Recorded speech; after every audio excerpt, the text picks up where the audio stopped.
What's up? Welcome to DeathMetalCycle. Let's try to fix this front end from hopping all over the place on a panhead. Check it out.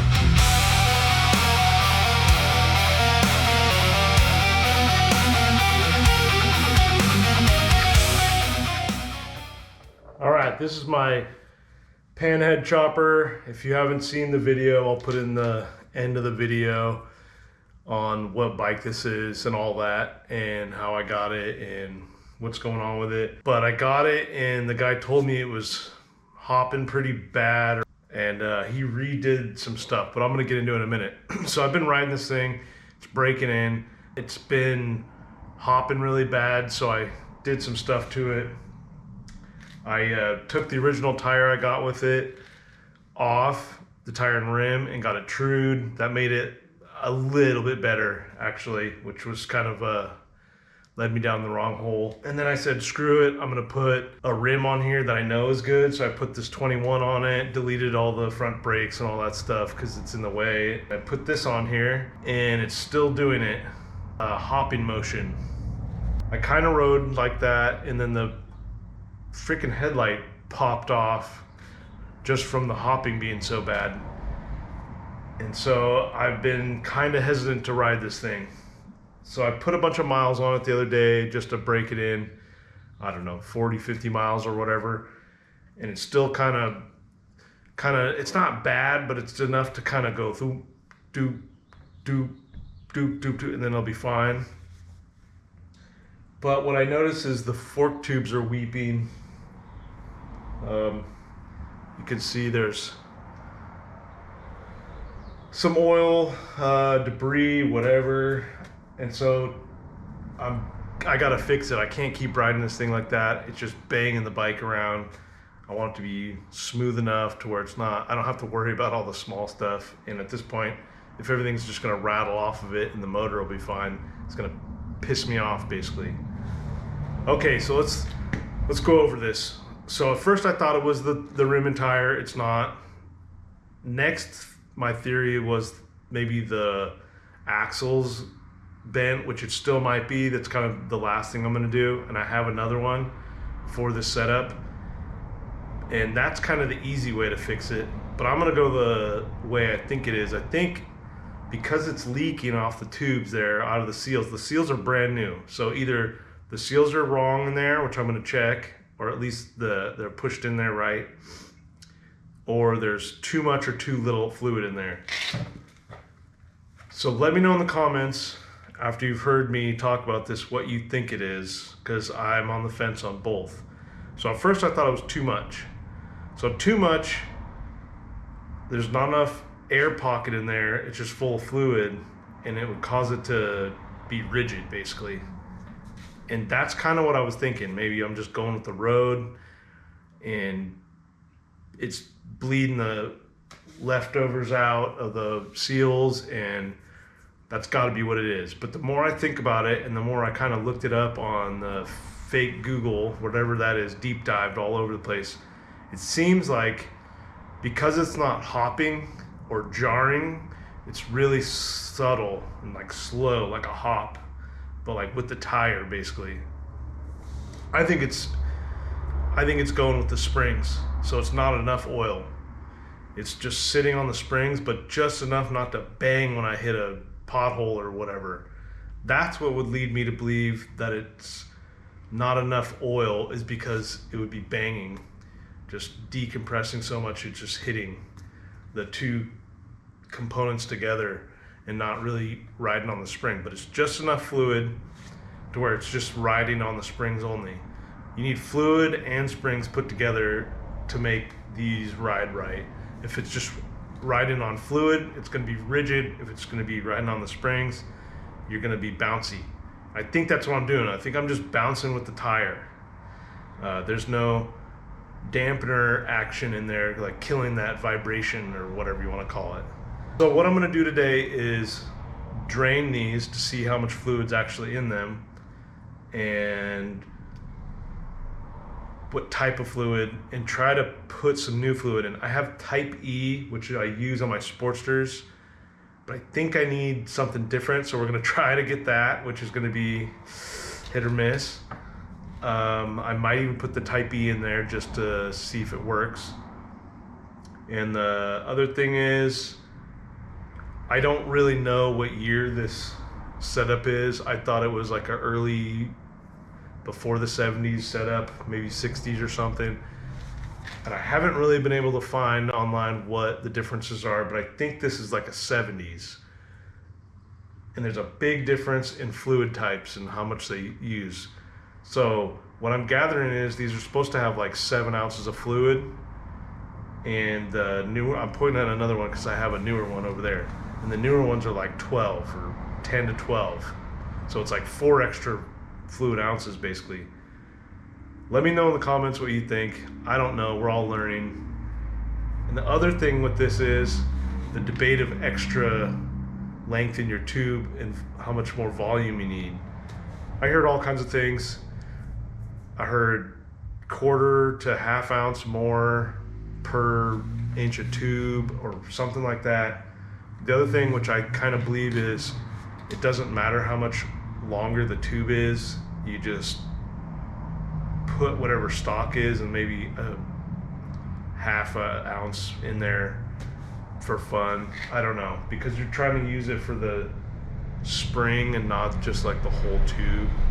Not sure. We're gonna do a little science fair experiment. I'm gonna put what stock is, and I think what I'm gonna try to do is put 7.5. I'm gonna put 8 ounces in this thing. I think stock is like 6.5 to 7.5.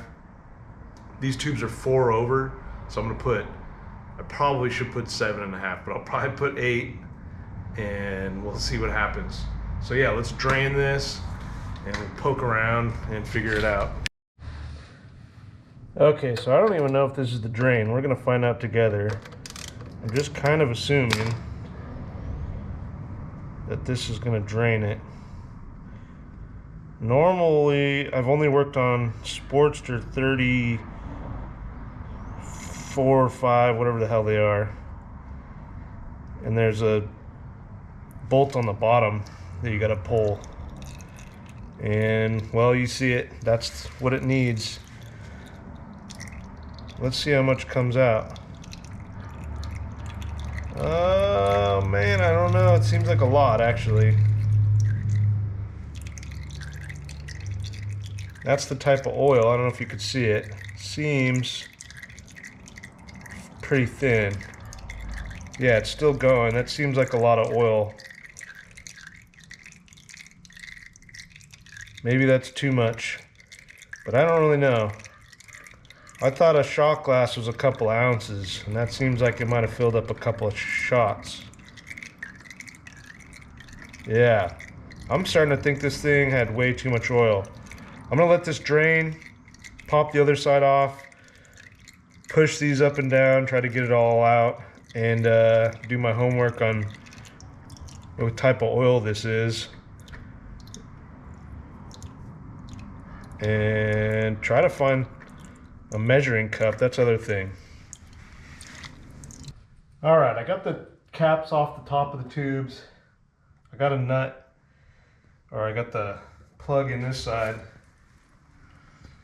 What I'm trying to do now is jerk them off, or whatever you want to call them. Go up and down, try to get the fluid out.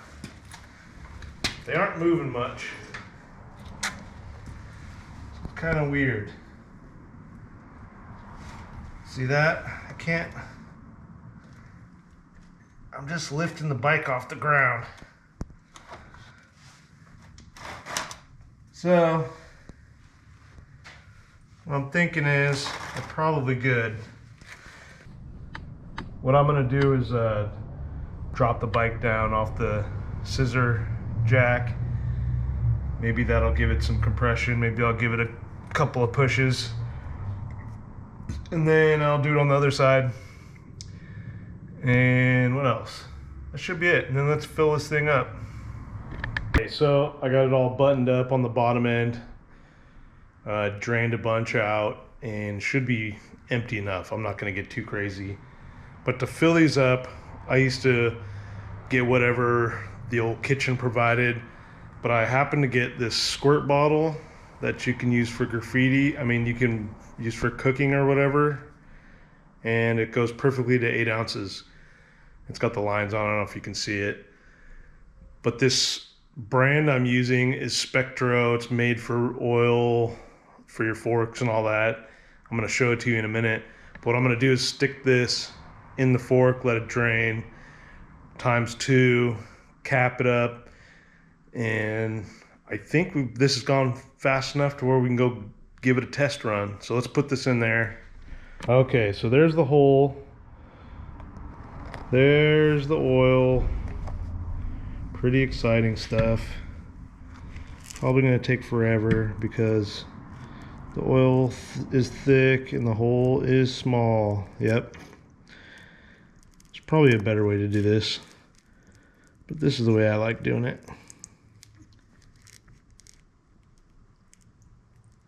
Yep, so I'm just gonna do this, let it drain. I think I have another funnel that'll fit this now that I'm thinking about it. And so I'll probably do the smart funnel next. And then let's button this up. Okay, see, I use the funnel. There's a few things you need for a motorcycle as far as oil goes. Is you need that little ounces bottle and a nice tall funnel. This is an actual Harley Davidson one. I just bought it when I needed it. And you can't go wrong. They're usually nicer. So I'm gonna put these caps back in. And what sucks is there's a rubber in there that I probably should replace, but we're gonna ignore it. And another thing to buy is this socket. I needed one. I didn't have big sockets, so I got a fork cap socket. Super dumb expense, but I needed the socket anyways. I wasn't gonna buy a bunch of sockets I wasn't gonna use. The one thing with these, they're not very shallow, or they're too shallow, I should say. And they do have a rubber inside, so you're not smashing into your chrome. So that's nice. But boy, this one was giving me hell trying to get it off. Somebody pinched that thing on there. They don't have to be crazy tight. I don't know why people think that. They also, there's a pinch bolt on the side, so it's kind of, you don't need to be He-Man about it.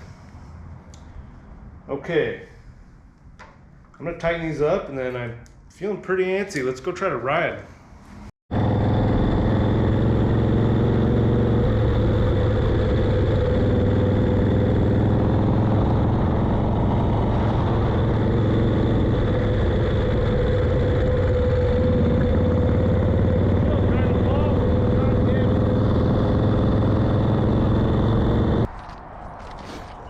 All right, I took a little break. I just sat on the bike and tuned it. It's been running kind of crazy and I've been waiting to tune it. I made it to, I don't know, 7 miles down the road the other day and it was idling super high, backfiring all crazy, burning through fuel, all that kind of stuff. So I adjusted the idle down so it wasn't so crazy. I don't want to burn the motor up or, you know, have a lot of heat going through it. But at the same time, I don't want it to lug. So then I did this fork oil thing, and now I don't know, I'm a little confused by it. It's still kind of going up and down, but it's better. It seems like everything I do to the front end, it's like a little bit better. It might actually be fine. I just need to ride it more. Now I'm more looking at the tune and all that, but that's not what this video is about. Fork oil, I don't know if it worked or not. It might need more, I'm not really sure. Let me know in the comments what you think. It's not doing it as much, so I'm assuming maybe the thicker oil I put in there, the Spectro type E, I was gonna say Super E, type E fluid is what I put in there. And before I think it had like type F, like transmission fluid in there. It was really, really thin red stuff. Yeah, let's look at this thing for a second. All right, so since the last video, I haven't rode this thing that much, but it's definitely pooling a lot of oil up here. I notice other people's do that, but it's starting to add up. I got the rockers leaking, Oops, that's down there, but I got the pans leaking pretty good. And this oil cap's leaking pretty good this time, which I've never seen. And the ring in it, or the rubber part, broke, so it's only kind of, I have to makeshift put it on the bottom.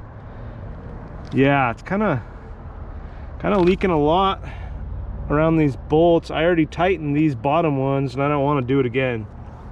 I might have even done it a hair bit too much. I'm just gonna run it, but it would be sweet if it didn't leak so much. I don't have a pressure gauge on there, and I know it's getting good pressure because the light's going off and on and all that. And I want to wait to tighten all the bolts because I think it's already been done till like 500 miles. I'm just going to let it leak. That means it's got oil in it. I'm going to stick to that program. I'm going to go home and let it cool down and then spray it with something and try to keep it as clean as I can. Yeah, that's about it. So I think I got the bounce out of it. Only time will tell. Keep watching, check out the playlist for this video, and while you're waiting, like, subscribe, always comment, tell your friend, tell your mom, tell your girlfriend's mom, tell all the grandmas, go to the Elks Lodge, make every old man watch this, and while you're waiting, check out all these other videos on cone shovel choppers.